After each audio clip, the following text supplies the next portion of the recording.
بسم الله الرحمن الرحيم. أنا هو الدكتور عبد الحكيم المعب شكور،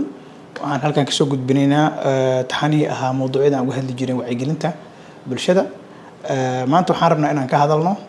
موضوع وساب صنع حليرادو أبنسايتس أما قبسنك أبنسايتس مركل ليرادو وكلمة إنجليزية appendix أو لو لجيدو inflammation of the appendix أما عابق كوي ماذا حبنت ليراد appendixك appendixka ama Soomaalidu wuxuu yaqaanaa wax la yiraahdo qabsinka waa xubin ku taalameenta u dhaxaysa mindhirada yaryarka iyo kuwa waaweyn halka iska galaan waxa ku dhaca caabuq markuu ku dhaco waxa la yiraahdaa appendicitis oo ah inflammation of the appendix ama caabuqa qabsinka caabuqa qabsinka wuxuu leeyahay calaamado wuxuu leeyahay baaritaano wuxuu leeyahay daaweyn qofka calaamadaha ugu badan ee dadka lagu arkayo maxaa kamid ah xanuun dhanka midig ah oo xudunta la siman ama hoosteeda maalmaha koobaadna wuxuu ku bilowdaa xanuun xudunta hareeraheeda kadibna maalinta labaad maalinta saddexaad wuxuu u wareegaa xanuun oo ah dhanka midig ee xudunta waxa la socda xanuunkaas matag waxa la socda labalabo waxa la socda wax loo yaqaano qofku inuu samaartay anorexia oo ah inuu cuntadii uusan qaadan karin ama uusan u haynin appetite uusan cuntadii u haynin qandho iyo jirxaano daal guud oo jirka dadka qaar wuxuu ku imaadaa shuban soo calaamadaas dhan ay jiraan haddana wuxuu ku imaadaa shuban dadka qaar wuxuu ku imaadaa caloosho adkaato oo baalkii caloosho oo soconayn oo constipation ama waxa loo yiraahdo caloosho soo furto abdominal distension laakiin waxa asal u ah xanuunka dhanka midig ee xudunta lambar 2 matag 3 qandho 4 labalabo iyo qofka inuu cuntadii appetite uusan u haynin intaas marka qofku isku arko waxa la rabaa inuu dhakhtarka gaaro ama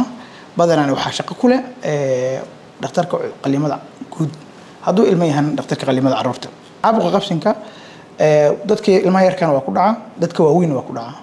waliba wuxuu si khatar badan yahay canuga markuu yar yahay iyo qofka aad u ah maxaa yeelay mar walba labadaba waxa jileeca ama aan markuu canuga yar yahay waxa aad u khafiif ah xuubka ku hareeraysan mindhirada oo sameeyay difaac ama isku hareereeya meeshii caabuq ka dhaco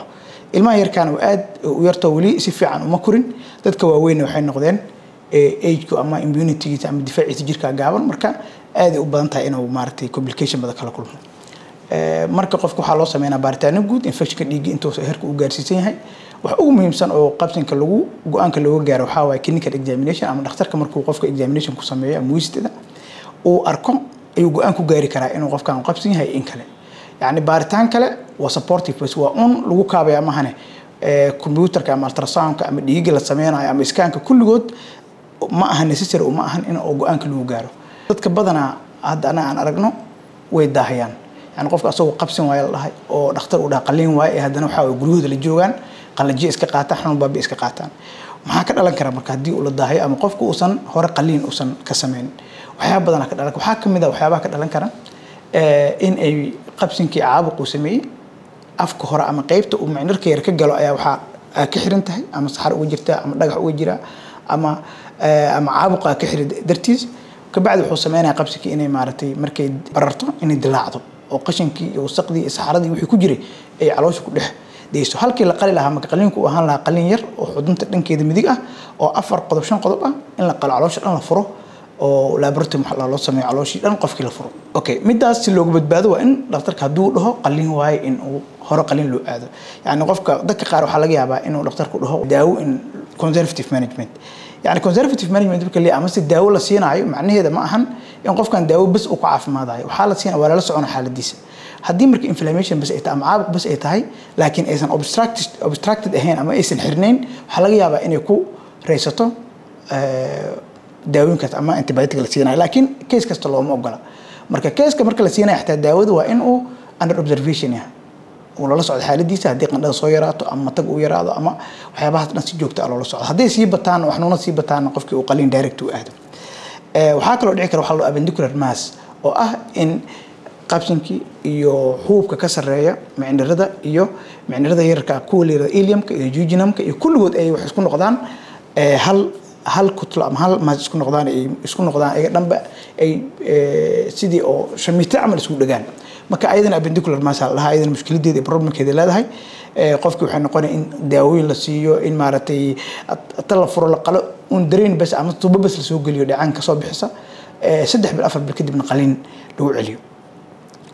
waxaa kaloo jira waxa la yiraahdo appendicular mass appendicular abscess in qofku laboratory isu bedelo oo calooshiisa dhan la furo intii la qali lahaa meel yar oo afar qodob saddex qodob ah maxaa soo hara marka waxyaabaha go'aanka qofka dhakhtarka ku gaarayo uu leeyahay qofkan qaliin waay kana waxa waay daawo aan ku tijaabinayna conservative management aan siinayna waxay u baahan tahay waxyaabo badan lagu qiimeeyaa dhakhtarku qofku jecel yahay qofku neceb yahay midna ma jiro marka waxa waay wax la yiraahdo Alvarado score oo ah qofka in lagu qiimeeyo scorekaas haduu intaas leeyahay qofkan waa director operation aada haduu intaas leeyahay waxa waay daawooyinka lagu tijaabinaa haduu intaas keenana daawo la siinaa gurigiisa loo diraa oo most likely uma badna appendix inay tahay marka qabsin qaliin waay hadii qaliin lagu dhaho macnaheedu waxa way guriga geeyna qofka yani maxaa yeelay waxaan aragnaa xaalado aad u fara badan oo sawirradooda in soo bandhigi doono oo yani imaad ama qaliinka ogolaada kadib markii oo maaragtay xiriif dhalka dhaceen oo mindhiradii dhan waxa way dhaawac uu ka gaaray oo saxarada calooshiisa ku dhex daata soo intaas ku soo gabagabeynayna. Assalaamu calaykum waraxmatullaahi wabarakaatuh.